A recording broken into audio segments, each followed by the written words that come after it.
12월 31일 목요일 윈티비 뉴스 업데이트입니다.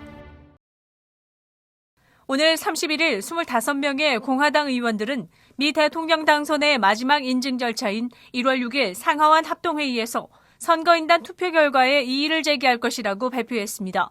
2020년 미 대선은 조 바이든 후보가 선거인단 투표에서 과반을 확보해 의회에 인증 절차만을 남겨놓은 상태입니다.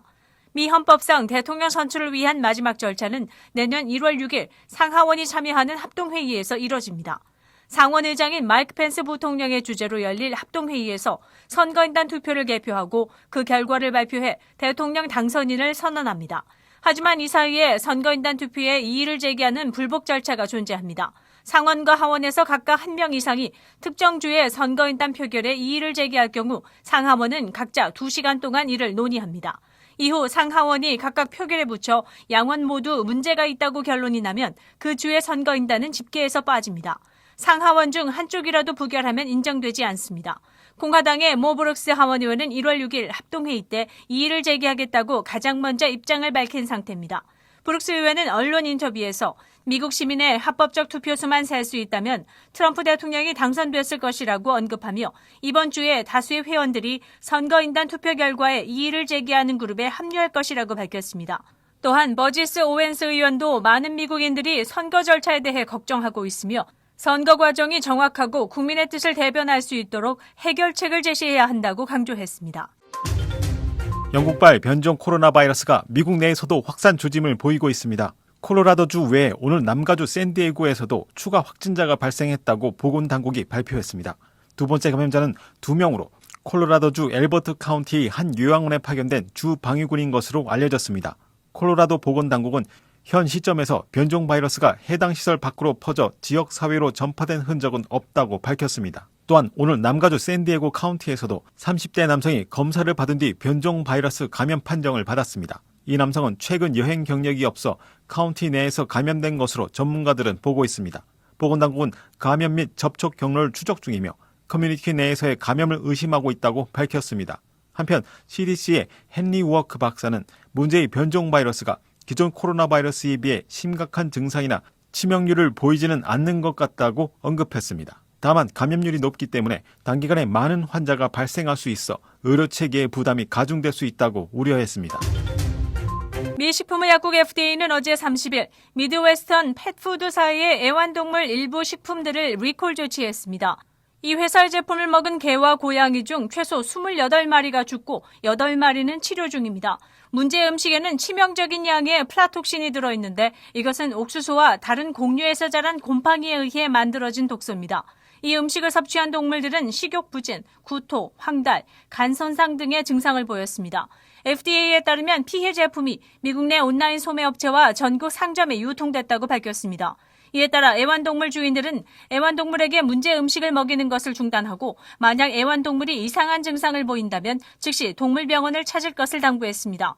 미드웨스턴 펫푸드사가 리콜하는 건조된 애완동물 식품들은 스포트믹스 에너지 플러스, 스포트믹스 프리미엄 하이 에너지, 그리고 스포트믹스 오리지널 캣입니다. 일리노이에서 3개의 새로운 법안이 2021년 1월 1일부터 발효됩니다.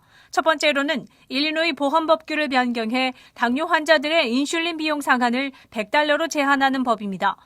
일리노이주에는 성인 약 130만 명, 즉 인구의 12.5%가 당뇨병을 앓고 있습니다.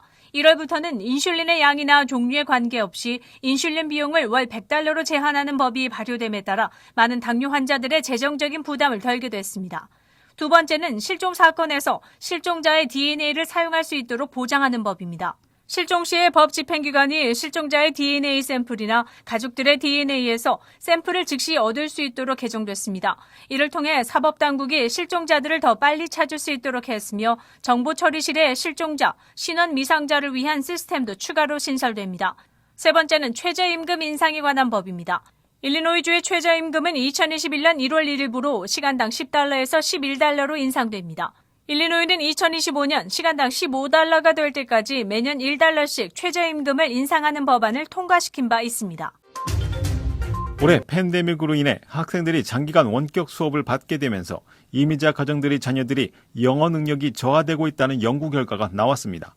한인들을 포함한 이민자 가정들의 학생들은 지난 3월부터 온라인 수업으로 인해 영어를 구사할 기회가 없어 영어 사용 능력이 크게 낮아진 것으로 드러났습니다. 교육 전문가들은 성장기 학생들이 언어 능력 향상에 있어서 학교 수업이 매우 중요하며 또한 학생들은 교실뿐 아니라 서로 어울리며 엄청난 어휘를 흡수한다고 합니다.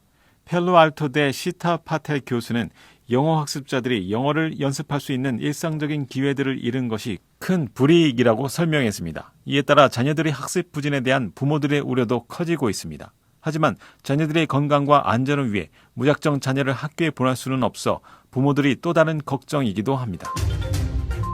올해 가장 인기 있는 선물 중 하나가 기프트 카드입니다. 즉 상품권입니다. 데이터 전문 회사인 인마켓에 따르면 올 연말 상품권 판매가 작년에 비해 2배가 늘었으며 총 5,000개 이상 브랜드의 전자상품권이 판매됐다고 분석했습니다. 올해 가장 인기 있는 상품권으로는 아마존과 타겟 그리고 홈디포 기프트 카드가 차지했습니다. 전문가들은 이 같은 상품권 인기 요인으로 올해 팬데믹으로 인해 소비자들이 가급적 점포를 방문하지 않고 선물 구매를 선호했기 때문이라고 말합니다.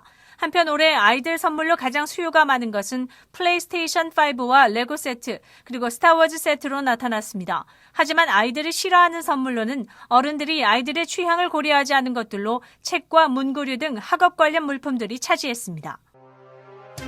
12월 31일 목요일 코로나19 현황입니다. 미 전 지역 누적 확진 2,035만 1,015명, 신규 확진 13만 3,774명, 누적 사망 35만 2,716명, 신규 사망자 수는 1,939명이며 지금까지 완치된 사람은 1,205만 1,452명입니다. 일리노이주 누적 확진 96만 3,389명, 신규 확진 8,009명, 누적 사망 16,490명, 신규 사망자 수는 133명을 가리켰습니다. 다음은 어제 기준 각 주의 신규 확진자와 신규 사망자 수입니다.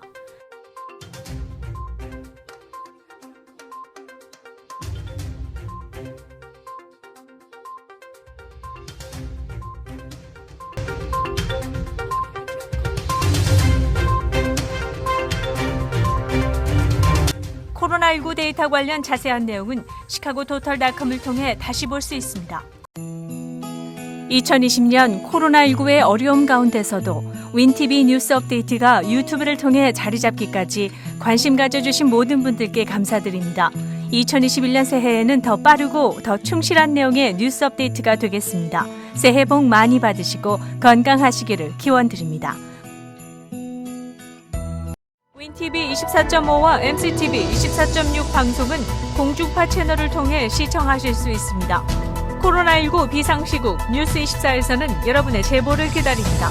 제보 전화는 224-283-8200번입니다.